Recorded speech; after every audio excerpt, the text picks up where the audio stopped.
Hello everyone, my self Jainik Khadsaliya અને તમારું ConceptUp YouTube ચેનલમાં સ્વાગત છે। જે પણ વિદ્યાર્થી મિત્રો આ ચેનલને સબસ્ક્રાઇબ નથી કરી તે ફટાફટ સબસ્ક્રાઇબ કરી લે છે। અને આજે આપણે એક નવું ચેપ્ટર સ્ટાર્ટ કરવા જઈ રહ્યા છીએ કે જેનું નામ છે હેલોઆલ્કેન અને હેલોએરીન સંયોજન। મિત્રો આ ચેપ્ટર છે ઓર્ગેનિક કેમિસ્ટ્રીનું ફર્સ્ટ ચેપ્ટર કહી શકાય, જે 12th કેમિસ્ટ્રી માટે 12th કેમિસ્ટ્રીનું ચેપ્ટર નંબર 10 NCERT મુજબ જોવા જાઓ તો ચેપ્ટર નંબર 10 જેનું નામ છે હેલોઆલ્કેન અને હેલોએરીન સંયોજન। તો મિત્રો આજે આ વિડીયોની અંદર આપણે ડિસ્કસ કરવાની છે આ ચેપ્ટરની એક બેઝિક માહિતી, જેને પ્રસ્તાવના આપણે કહીશું। પ્રસ્તાવના વિશે આપણે માહિતીગાર થવાનું છે।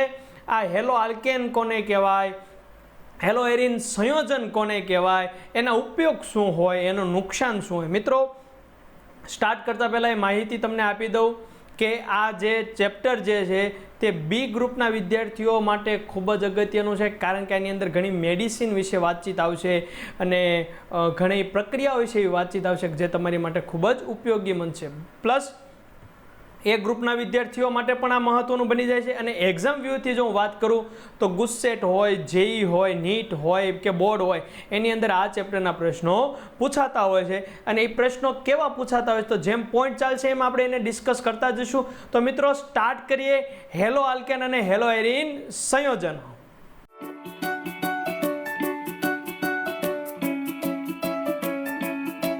મિત્રો આ ચેપ્ટર ને સમજતા પહેલા આપણને એક બે શબ્દો વિશે ખાસ ખ્યાલ હોવો જોઈએ કે હાઇડ્રોકાર્બન।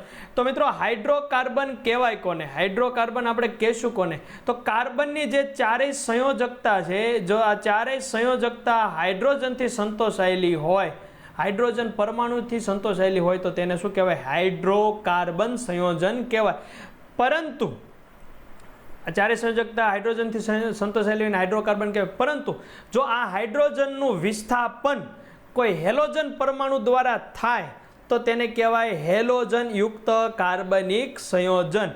એટલે કે હાઇડ્રોજનનું વિસ્થાપન એક કે તેથી વધુ હેલોજન તત્વો દ્વારા થાય ત્યારે મળતા સંયોજનને હેલોજન યુક્ત કાર્બનિક સંયોજનો કહેવાય, હેલોજન યુક્ત કાર્બનિક સંયોજનો કહેવાય। તો આ એક હતી સિમ્પલ માહિતી।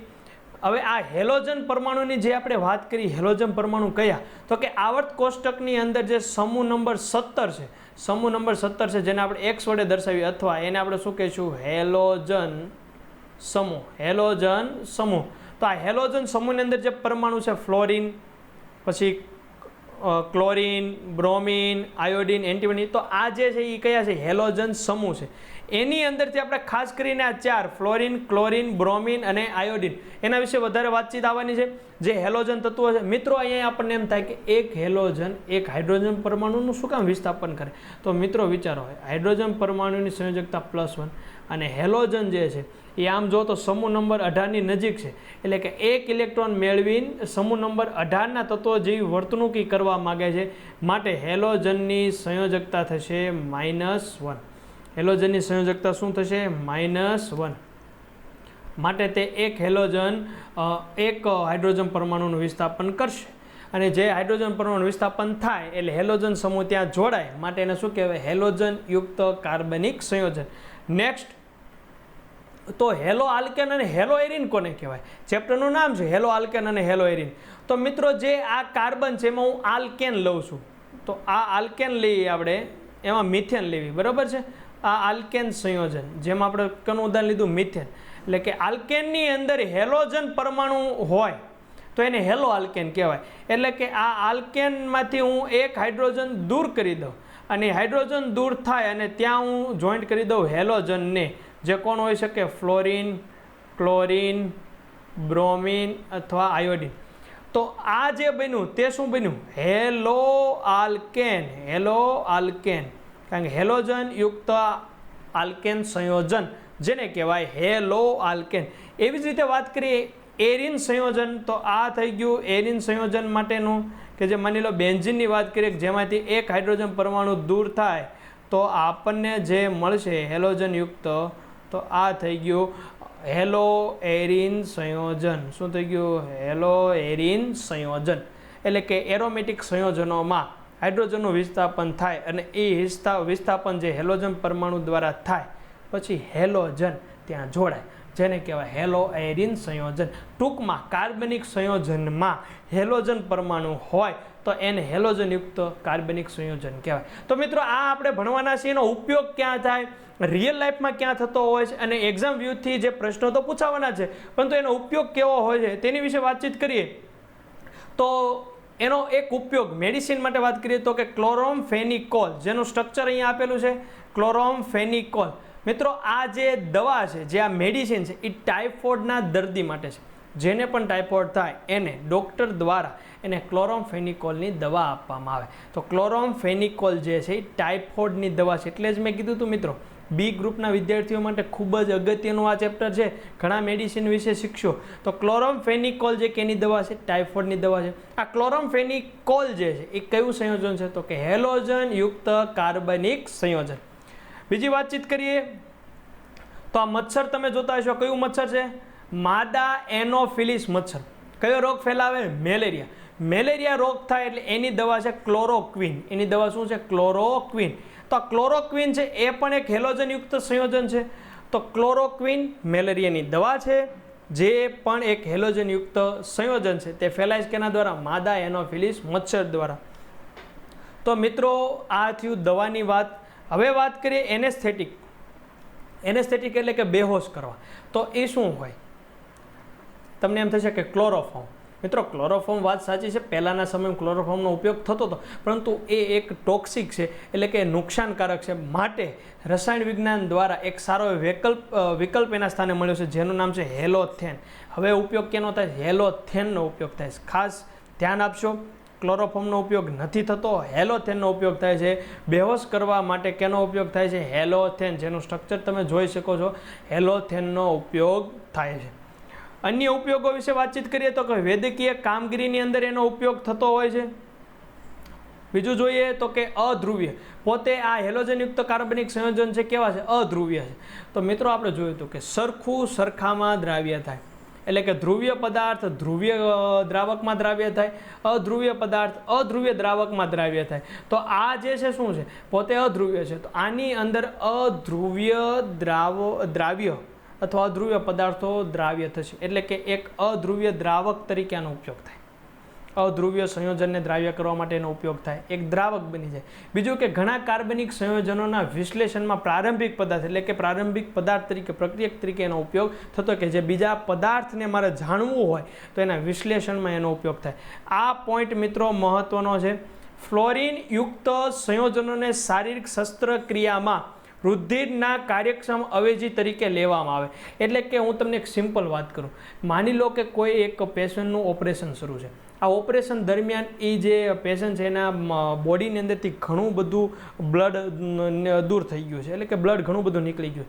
હવે ઓછા બ્લડની અંદર મારે જે કમ્પાઉન્ડ છે એને ગ્રો કરવા છે, તો મારે બ્લડની જ જરૂર પડશે. પરંતુ એ બ્લડના સ્થાને, એટલે કે રુધિરના સ્થાને ફ્લોરિનયુક્ત કાર્બનિક સંયોજનનો તમે ઉપયોગ કરો તો એવી જ રીતનું તમને કાર્ય આપશે. એટલે જ અહીંયા કીધું છે એના અવેજી તરીકે તેનો ઉપયોગ થાય છે.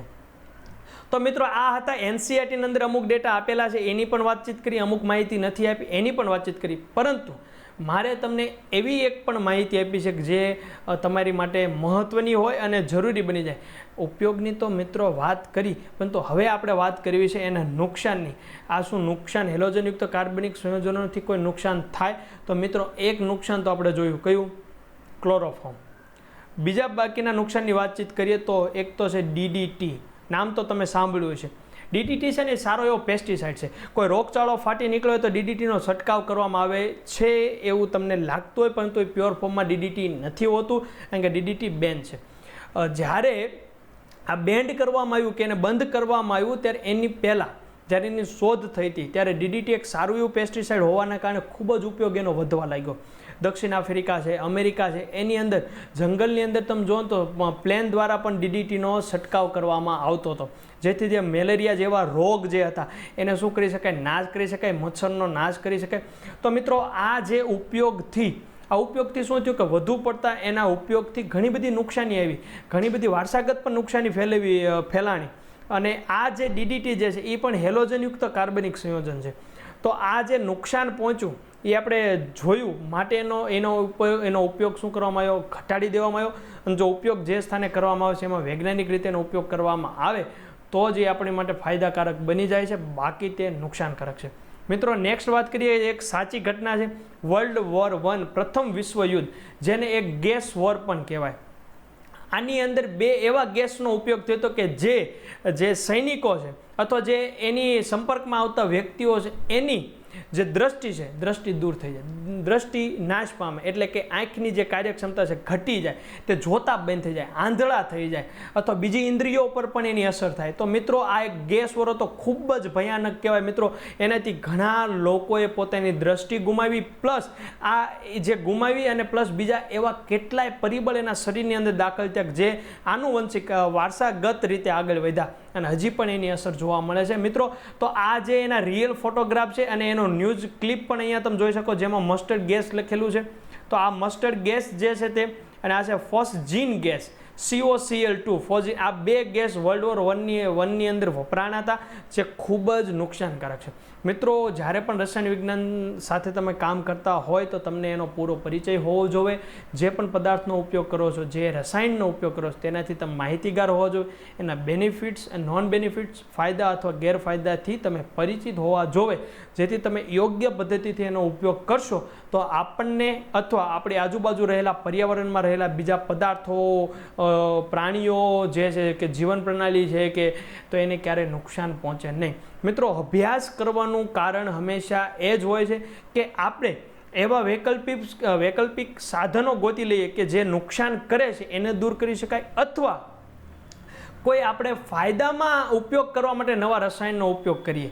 મિત્રો નુકસાન કરવાના સંદર્ભમાં ધ્યાનમાં લઈને ક્યારેય અભ્યાસ કરવામાં આવતો નથી, ક્યારેય શીખવાડવામાં આવતો નથી. માટે અહીંયા નુકસાનની વાતચીત નથી કરેલી, પરંતુ આપણને એના નુકસાન વિશે આપણે માહિતીગાર હોવા જોઈએ કે આનો આટલો ઉપયોગથી આટલું બધું નુકસાન થાય છે. માટે આપણે એને વ્યવસ્થિત રીતે સમજવાનું છે, શીખવાનું છે અને એનો ઉપયોગ પણ એક વૈજ્ઞાનિક સાયન્ટિફિકલી રીતે કરશું, જેથી આવું ક્યારેય નિર્માણ પામે નહીં. તો મિત્રો આ જે લેક્ચર નોટ છે એ ફ્રી છે, તમને ડિસ્ક્રિપ્શનમાંથી મળી જશે PDF સ્વરૂપે, એને ડાઉનલોડ કરી લેજો. જે પણ વિદ્યાર્થી મિત્રો આ ચેનલને સબસ્ક્રાઇબ નથી કરી તે ફટાફટ સબસ્ક્રાઇબ કરી લે છે, અને એવા ઘણા મિત્રો છે કે જેની પાસે આ ચેનલની લિંક હજી નથી પહોંચી, તો એ પહોંચાડવાની છે તમારે. તમામ વિદ્યાર્થી મિત્રોને આની જે આપણી ConceptUpની જે ચેનલ છે એની લિંક પહોંચે તો એના પણ કોન્સેપ્ટ તમારી જેમ ક્લિયર થતા જશે. તો મિત્રો આવતા લેક્ચરની અંદર આપણે નવા પોઈન્ટના કોન્સેપ્ટ ક્લિયર કરશું. આ લેક્ચરમાં આપણે પ્રસ્તાવના જોઈ, એના ઉપયોગ જોયા, એની ડેફિનેશન જોઈ અને એના નુકસાન પણ મિત્રો જોયા. માટે આ તમામ નોટ્સ એક વખત લખી લેવી, કારણ કે ઓર્ગેનિક કેમિસ્ટ્રી છે મિત્રો, થોડુંક લખવાનું રાખવું કે જેથી આપણને સરળતા રહેશે. બરાબર.